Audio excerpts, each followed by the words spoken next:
Hello friends, knowledge based Kumar में आपका हार्दिक स्वागत है।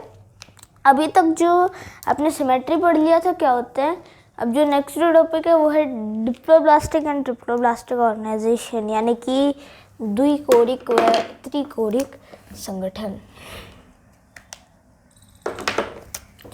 Diploblastic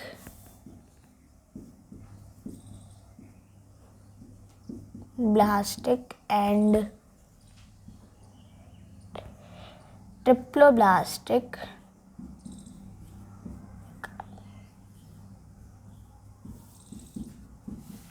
organisation.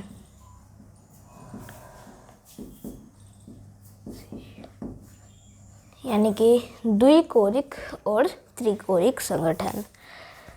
आपको ये होता क्या है कि द्विकोरिक व त्रिकोरिक संगठन क्या होता है, तो मैं आपको बताऊं कि आपको पता होगा कि जो फीमेल होती है यानी कि मादा और नर मेल दोनों मिलते हैं, उससे क्या बनता है, जाइकोट। अब वो जाइकोट एक होता है, उसमें सेल होती है, एक सेल होता है, यानी कि ये दोनों क्या होते हैं, एन होते हैं। ये भी अलोन होगा और ये भी अलोन होगा, हैप्लॉइड होते हैं। और उसके बाद में जब ये मिल जाते हैं जाइकोट, तब ये बन जाता है, तब ये क्या हो जाता है, 2n हो जाता है, n+n 2n, या फिर n की घात 2। तब जब इसमें क्या होता है कि एक सेल होता है, एक डिवाइड होके 2 बनाता है, 2 से 4, 4 से 8, अब 8 से 16, 16 से 32, 32 से 16 से 32, 32 से 64, 64 से 126, फिर 256, है ना, होते होंगे। ऐसे मल्टीपल टाइम में ये ग्रोथ करता जाता है और आखिर में जब ये बहुत बड़े हो जाते हैं तब ये क्या बना लेते हैं, एक अस्तर बना लेते हैं। जैसे कि मैं आपको दिखाऊं, ये ऐसे अस्तर बना लेते हैं। ये यहाँ पे ये सेल अरेंजमेंट हो जाती है ऐसे,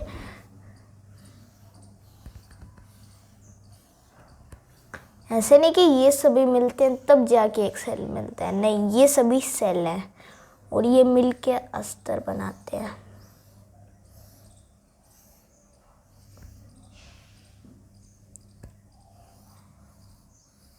अब वही समझाने जा रहा हूँ कि द्विकोरिक व त्रिकोरिक क्या होता है।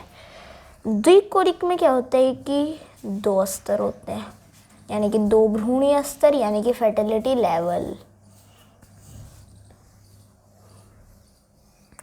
भ्रूण यानी कि द्विकोरिक यानी कि डिप्लोब्लास्टिक में क्या होता है कि इसमें बस 2 ही अस्तर होते हैं।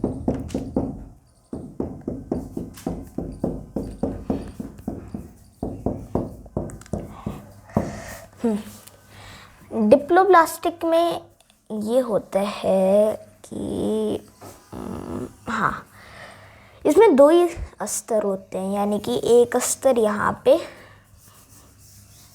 थोड़ा सा छोटा बना दे, हाँ। अब इसमें 2 ही अस्तर होते हैं, डिप्लो यानी कि द्विकोरिक यानी कि सिर्फ 2 अस्तर, और डिप्लोब्लास्टिक यानी कि त्रिकोरिक यानी कि 3 अस्तर।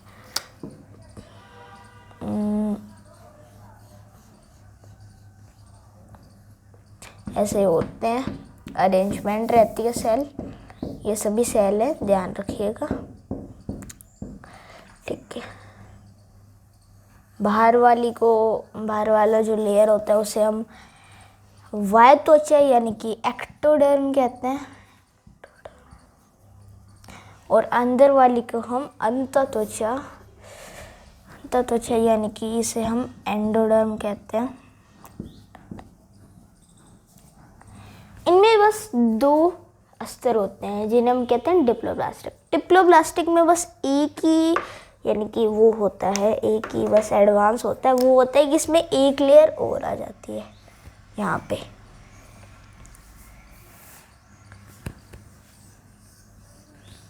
बस और इनमें कोई फ़र्क नहीं होता।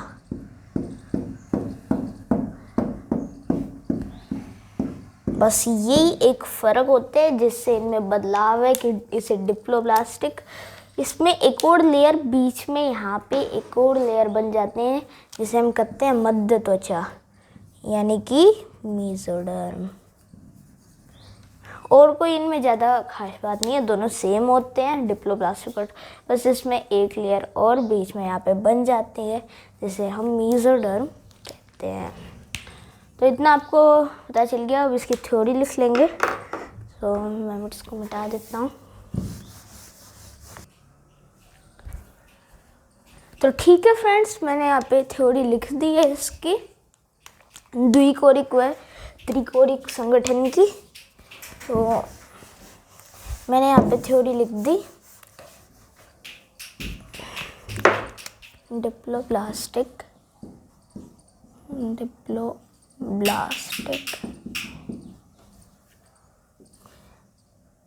एंड ब्लास्टिक ऑर्गेनाइजेशन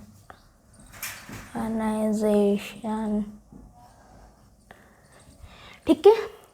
थोड़ा लिखेंगे आप डिप्लोब्लास्टिक और ट्रिप्लोब्लास्टिक ऑर्गेनाइजेशन की।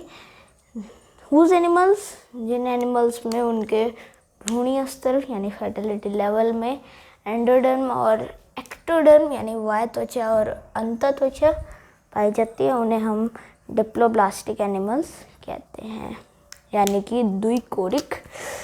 लिख सकते हैं द्विकोरिक एनिमल्स कहते हैं। जैसे कि पोडीफेरा से टीनोफोरा तक, पोडीफेरा, फिर सिलेंट्रेटा, नेडेरिया सिलेंट्रेटा, टीनोफोरा। ठीक है। नेक्स्ट है जिन एनिमल्स के डेवलप्ड फेटल, जिनके विकसित भ्रूण में एक तीसरा लेवल फेज मेसोडर्म पाया जाता है, उन्हें हम मेसोडर्म इज फाउंड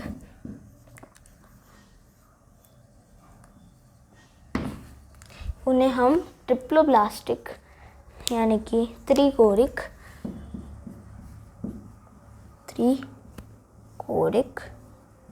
कहते हैं। सो टीनोफोरा के बाद में क्या आता है? प्लेटिहेलमिन्थेस,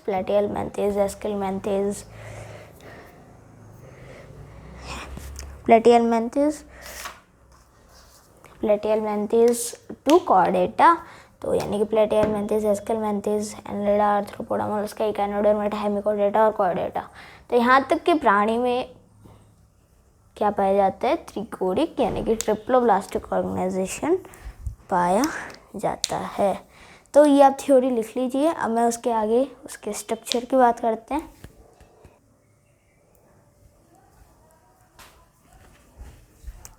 ठीक है। तो यहाँ पे मैं एक स्ट्रक्चर बना रहा हूँ त्रिकोरिक और द्विकोरिक। वैसे तो आपने स्ट्रक्चर देख लिया था कैसे है, तो मैं उसके आगे बता देता हूँ कि कैसे उन दोनों का स्ट्रक्चर होता है।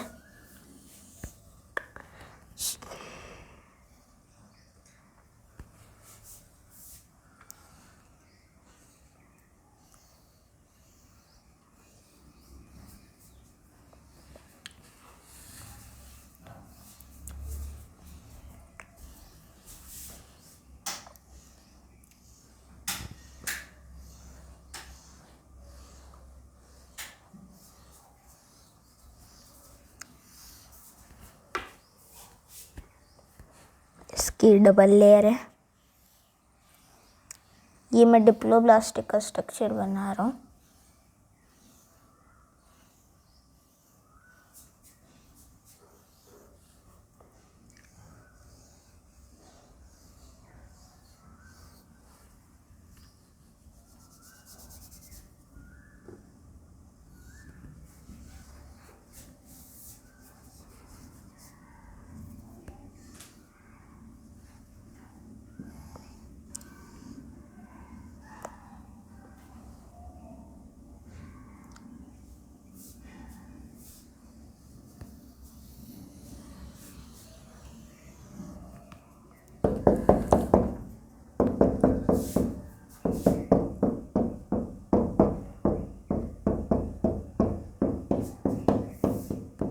ये सभी सेल्स हैं, आपको पता ही होगा।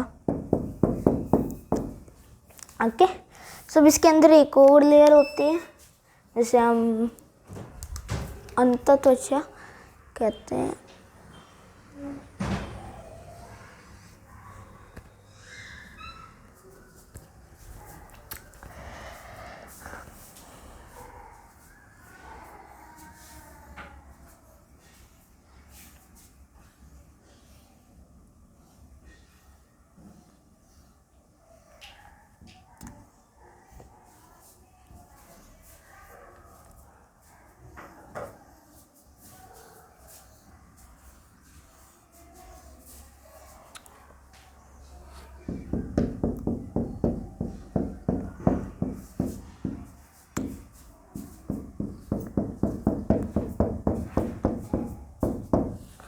ठीक है, तो यहाँ पे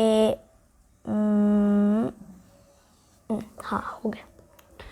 ठीक है, तो ये मैंने एक डिप्लोब्लास्टिक का स्ट्रक्चर बनाया है। अब हम डिप्लोब्लास्टिक का स्ट्रक्चर बनाते हैं यहाँ पे।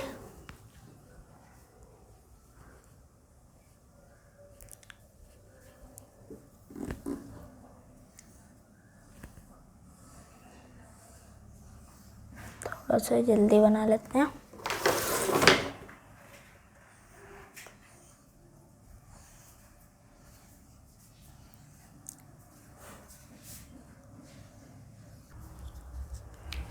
ठीक है, मैंने बना के छोड़ दिया था क्योंकि उसमें भी टाइम लगता है, वैसे बना ही लिए।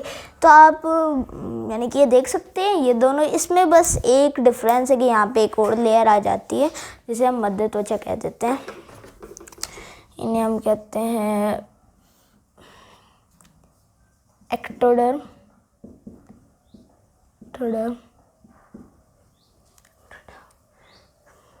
इससे और इससे कहते हैं एंडोडर्म।